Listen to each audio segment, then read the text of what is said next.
BJP का B team अगर सबसे मजबूत कोई है तो माननीय बिहार के मुख्यमंत्री हैं। कहने का तात्पर्य है कि आप जो है बीजेपी का बी टीम किसी और को साबित करते हैं और स्वयं आप बीजेपी का बी टीम नहीं, एकदम पुख्ता बी टीम बन के रह रहे हैं। आप सरकार बनाते हैं, सरकार गिराते हैं और उसके बाद कहते हैं कि बीजेपी का बी टीम ये। हम लोग एक भोजपुरी में कहावत है कि जो ज़्यादा बढ़ता है उसका नस हम लोग खींच देने वाले लोग हैं। आरोप लगता रहता है कि आप लोग बीजेपी की बी टीम है, कहीं ना कहीं बीजेपी को आपसे फायदा होता है, तो उसको लेकर के इस चुनाव में जो है आप लोग क्या कुछ करेंगे, उसका कुछ काट निकाल पाएंगे? देश के नौजवान इस चीज़ को समझ गए हैं कि जो लोग बीजेपी के गोद में जा करके समय ब समय बैठते रहते हैं और वो लोग ही हम लोगों को बीजेपी की बी टीम जो है अपनाते हैं। अभी जो है सूबे के हमारे मुख्यमंत्री वो राजद के साथ रहेंगे या फिर बीजेपी की ओर जाएंगे, ये देश के हर राजनीतिक व्यक्ति के दिल में उसकी धड़कन से जा करके पूछिए। बीजेपी का बी टीम अगर सबसे मजबूत कोई है तो माननीय बिहार के मुख्यमंत्री हैं। आपको उनसे सवाल करना चाहिए। अरे वो तो बिहार का बेटा है, अगर प्रधानमंत्री बन जाएंगे तो बिहार का विकास नहीं होगा। तो और लोग भारत के बेटा नहीं हैं, और लोग भी तो बन सकता है। और भी आप भी बिहार के बेटा हैं तो आप भी बीजेपी में चले जाइए। का तात्पर्य है कि आप जो है बीजेपी का बी टीम किसी और को साबित करते हैं और स्वयं आप बीजेपी का बी टीम नहीं, एकदम पुख्ता बी टीम बन के रह रहे हैं। आप सरकार बनाते हैं, सरकार गिराते हैं और उसके बाद कहते हैं कि बीजेपी के बी टीम ये है। हम लोग इस पे अब मुखर जवाब देंगे और उचित कार्रवाई भी करने का कार्य करेंगे। अगर आज के बाद किसी ने बी टीम साबित कोई कर दे, बीजेपी का बी टीम कोई साबित कर दे तो मैं मानूं, उसके बाद कोई कह सकता है।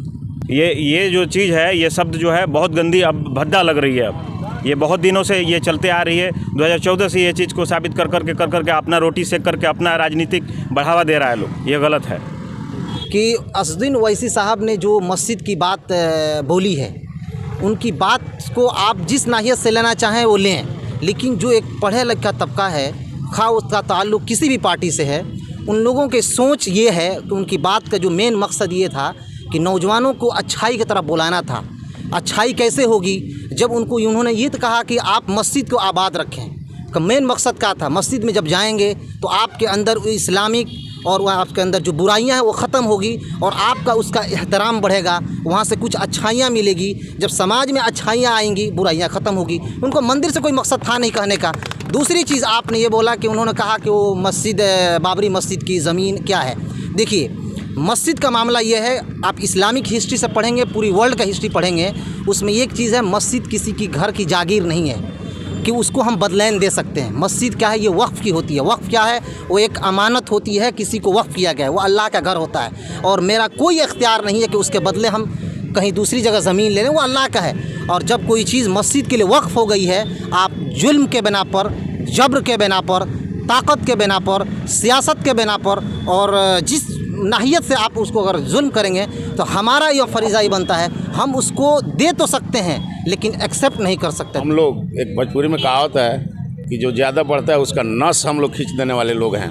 तो बोले थे सड़क से सदन तक, ईंट से ईंट बजा देंगे। जी बिल्कुल। तो उसमें आपका हिस्सेदारी किधर है? आप किधर खड़े हैं? हम लोग आवाम के साथ खड़े हैं, पूरे बिहार के आवाम के साथ खड़े हैं, आदरणीय भारत के साथ हम लोग खड़े हैं, हम लोग संविधान के साथ खड़े हैं, न्यायाधीश के साथ खड़े हैं, न्यायालय के साथ खड़े हैं, सबके साथ खड़े हैं। मीडिया में बहुत कुछ बोलते रहते हैं और आपको इस चीज़ से डर नहीं लगता है? बिल्कुल नहीं, हम तो बहुत पहले कह दिए थे, हमारा जान समझ लीजिए उनके लिए कुर्बान है, जो हमारे कौम के लिए, हमारे आदरणीय भारत के लिए जो लड़ रहे हैं, बोल रहे हैं, उनके लिए जान कुर्बान है।